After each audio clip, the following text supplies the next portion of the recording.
You are now listening to The Beat Basement, Season 1, Episode 7. I had a very popular band in New York named Moniaka, and so we played through the 54. This is The Beat Basement, where you hear from your livest producers. And this is where it all goes down. This is where you hear the funky sounds from the producers that's up and coming and Grammy Award winning, all of them. I'm your host, Swish, and we going in. Everything going in.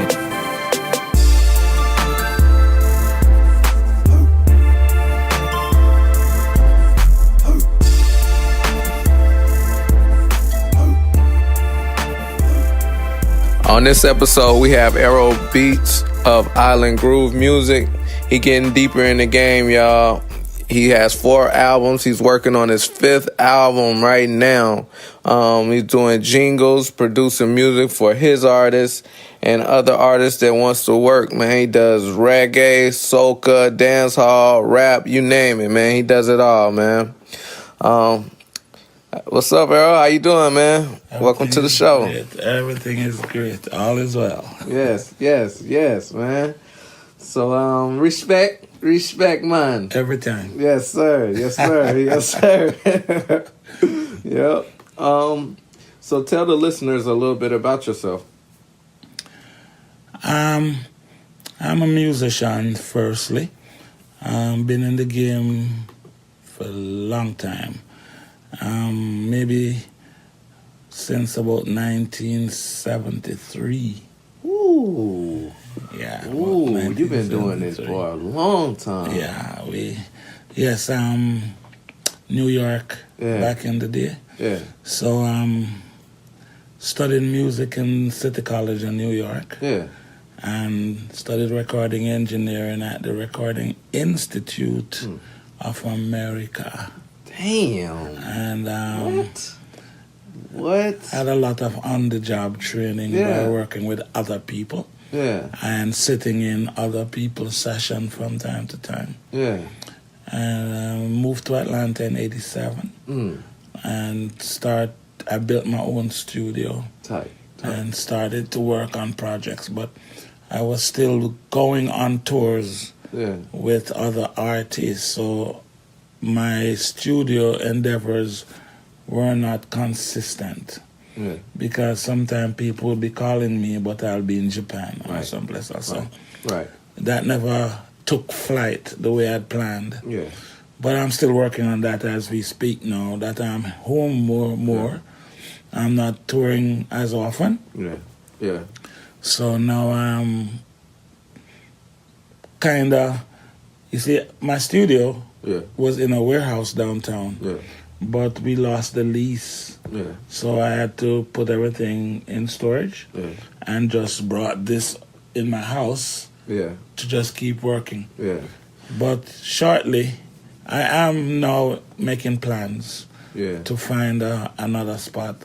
It looks like this is pretty tight. You got this set up real good, like a real studio, a real. A lot of people like the home feel studio. I build studios. Oh, damn. Yeah, I learned that along the way to the acoustic engineering, so I learned that too. But I like to have the studio laid out a little better. I have 3 different sets of speakers that I work with, and I only have 2 right here. Yeah. But I have a set of Uris that I have in the walls that give me the nightclub sound when you mix on them. So I definitely want to recreate that level of studio again. Yeah. Because that's where my foundation is.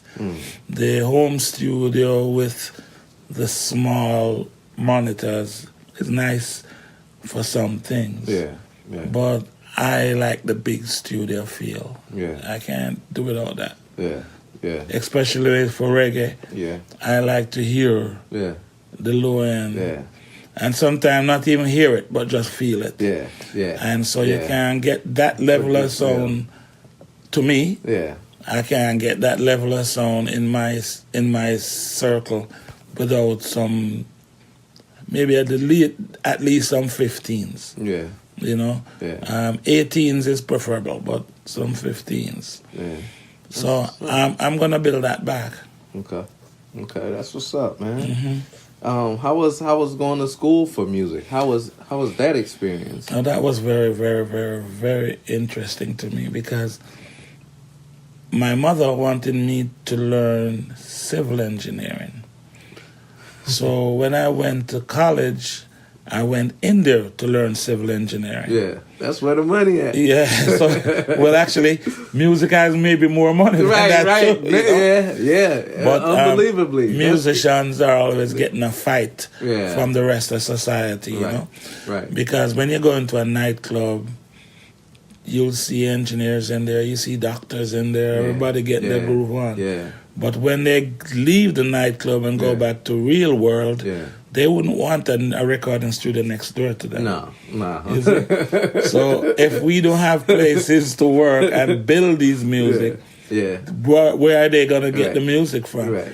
So it's a little sideways. Yeah. You know? Yeah. Because, you know, whenever, as a musician, whenever I'm in the field, a lot of people will come and talk to me and ask me questions, and we'll share conversations like that. And you'll be surprised the people you meet on the road. And they all want to tell you, you know, I used to do this and I used to do that. Right. But my mother didn't do that and my father didn't do that, you know. So you basically, once you got in school, you got the opportunity to just travel with it. Well, actually, in school, I had the opportunity to broaden my horizons. Yeah. I was pretty much studying how to read and write music, how to notate things, how to listen, which was the most important thing.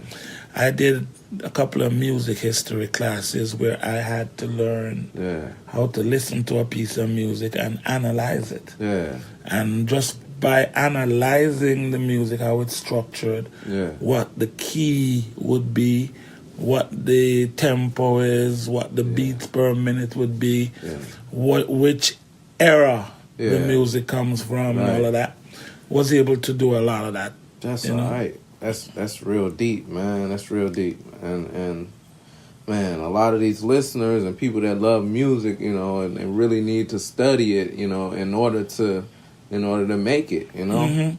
I was going, how was it growing up with music in New York? That's where the whole thing was. That's where it started. That's where everything was. That's where it started. Yeah, man. And Carly B have a hit record up there, and every time I'm driving down the street, you know, you gonna do this out in me, right? Yeah. That was the wickedest tune at the moment, man. Yeah. And that was taking me back to Studio 54 and Xenon and clubs like that in the whole time. New York days. Yeah, man. What? Can you tell the people more on that? Studio 54? What that vibe was like? Studio 54 was like... everything, or? It was like a theater in Manhattan. Oh, damn. And it became the place to be in the 80s. Yeah.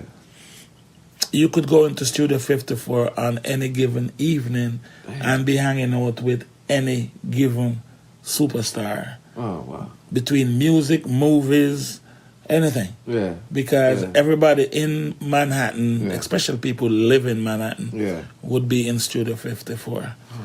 You know, I mean, I've been in there and seen Madonna and people like that. And, you know, Wow. It was good because at that time I had a very popular band in New York named Moniaka, and so we played Studio 54 and live band. Yeah, man. Oh, wow. And we were doing all of that thing. What instrument did you play? I play guitar in the band. In the band. I play guitar. Dang. So you was the rock star. Kind of, sort of. Yeah. Now, it's funny you say rock star. Yeah. But that's the perfect description, you know. Because I used to study Hendrix, Santana, B.B. King, all great Rick guitars. Derringer, all of the great guitar players. I used to spend 3-4 hours in the morning and another 2 hours at night just practicing what they're doing. Damn. To the point where I got to the point where I could write and play my own. Yeah, man. Damn, that's crazy. Oh yeah, so like when I was working with Maxi Priest, Yeah. we were in a rehearsal one day, Yeah. and the rehearsal was being held Maxi in. Priest. Who is Maxi Priest? I just wanna be close to you and show you the way. Okay. Yeah. Okay. Y'all do your research. Maxi Priest, my guy worked with the greats. Yeah, man. And when I went outside for some water or something, I ran into Ron Wood. Ron Wood is from Rolling Stones. Oh wow. And he had a club on South Beach called Woody's on the Beach. Woody's on the beach. And yeah, we actually played Woody's on the Beach Yeah. New Year's Eve night prior. Wow. So, he's recognizing me, and I'm laughing because he doesn't really know who I am yet. Yeah. Until Yeah. we started to talk, and Woody was like, wow, yes, I remember. Yeah. And because we were trading guitar licks, Yeah. Yeah. And yeah. he was doing his Yeah. rock and roll thing, and I'm doing reggae and rock with him. And Yeah. those were the time when you never know who you're going to meet. Yeah. And I guess it's no different now. Yeah. If you're doing hip hop and you go someplace, you never know who you're gonna meet. You know what I mean? Yeah. But back in those days, I was fortunate enough Yeah. to pretty much rub shoulders with some of the great people Right. in the music game. Right. Right. So my influences, as we speak, come from that era. Yeah. Yeah. So whenever I start to work, sometimes my music get a little overproduced because It's all right. based on what's happening Yeah. in the game now, Yeah. I would sometimes end up pulling sounds from a keyboard that time. it's softer time, in yeah. texture as opposed to somebody who never had that experience. Yeah. They pull Yeah. more aggressive Yeah. sounds and Yeah. Yeah. But it's not like how it used to be. Like you say, all those you grew up in that era with all the great musicians, like sounds, like that was the biggest thing ever, and it's still the biggest thing. Sounds. We love to hear sounds, but you grew up with the greatest guitar players, man, and just was able to work with them, man. yes, because when I listened to DJ Khaled, Yeah. and I didn't even know it was him Yeah. producing this song, and then the guitar solo coming. Yeah. It's Carlos Santana. Yeah. That yeah. guitar solo, Yeah. Yeah. Yeah. And yeah. that's that song with Rihanna. Yeah. Yeah. Now Santana Yeah. could probably be hands down Yeah. my most Yeah. favorite guitar player Yeah. in time. Yeah. His guitar playing influenced my guitar playing more so than probably anybody else. As much as I love Hendrix, Yeah. Yeah. Santana kind of got into my system a Yeah. little more Yeah. because of his melodic structure. Yeah. He's very melodic. Yeah. And He could stroke that guitar. yeah, and based on what They all could, but yeah. Yeah, you're right. I had a piano teacher one time. He was teaching us jazz improvisation. Name was John Lewis. And based on what he was telling me is appropriate to do when you're taking a solo or when you're doing something else, I hear that in Carlos Santana playing on a daily basis. Yeah. So we kind of click like that. Yeah, You know what I mean? yeah. That's crazy. That is so crazy, man. You sitting here blowing my mind with this stuff, man. I don't even know what to ask you next. It's like came in here with some questions I'm going to ask you, and then you just took it and just blew my mind. Just, wow. yeah, man. What got you involved with music, man? Wow. Living in Jamaica, I don't think anybody who live in Cannot Jamaica listen to music. can live without getting involved in music. No. Dang. That might sound weird. Dang. Yeah? But living in Trinidad, it could be the same. Yeah. In Barbados, wherever. Yeah. But I've never lived Yeah.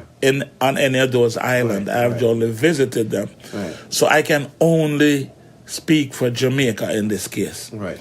But growing up in Jamaica, you would be living at this spot right here, and all around you could be a sound system.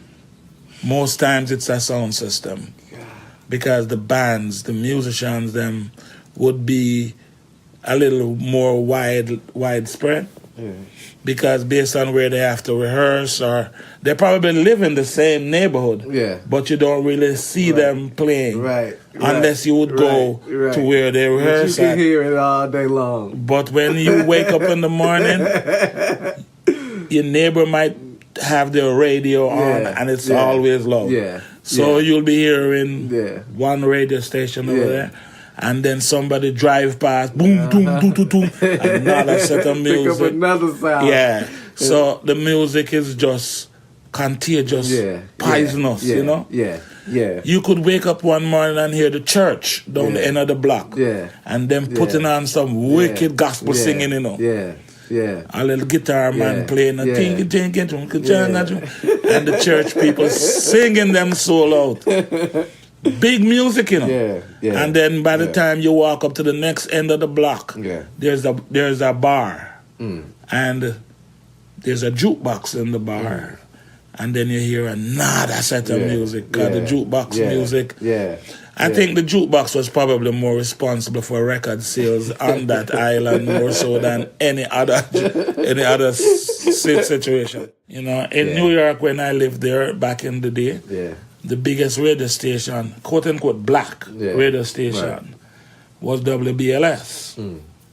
And I made a lot of attempt to get them to play reggae, especially that I was writing songs, trying to get on the radio. Reggae music was good then. Couldn't get on that radio station, boy. Crazy. It was just a R&B station. And I used to always ask the program director or the people in there, how you say this is a black station, Right. but you don't Right. play black music from everywhere. Right. But they couldn't do it there, you know. They have different people who tell them basically on the station what they want to program. Yeah.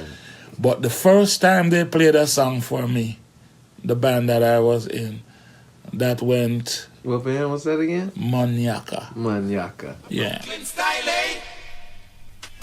Go the yaka, go the yaka, go the in a rockers. Go the yaka, go the yaka in a New York style, eh? A crucial style, eh?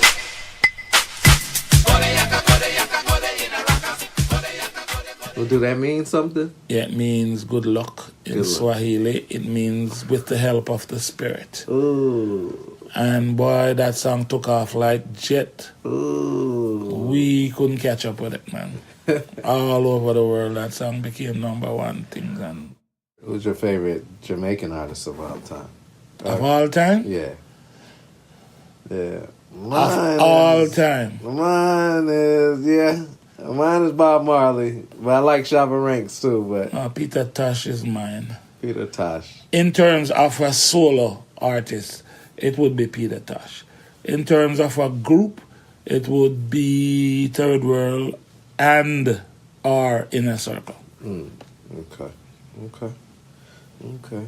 What is soca music, and where does it come from?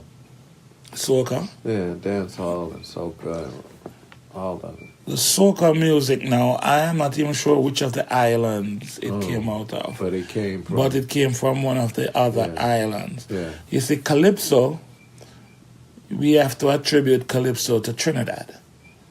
So that type of music. Yeah, Calypso. Right. That's as old as the reggae music, let's say. Almost. Or Yeah. Just dang. about the same time. Yeah. Because all the islands have their own sound. Okay. And it's all a matter of the Yeah. same Yeah. basic time. Yeah. And Trinidad had Calypso.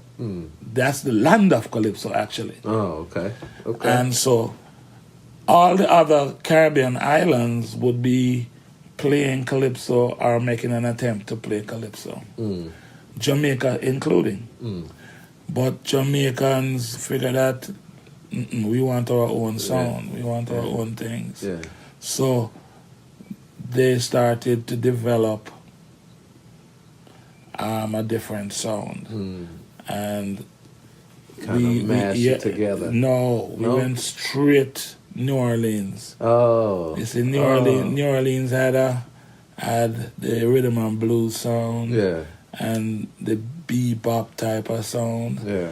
and the jazz.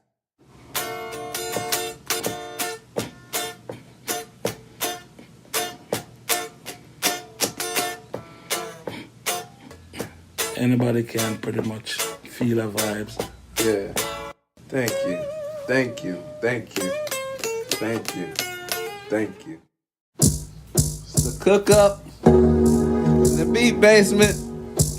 We got Errol. He going in.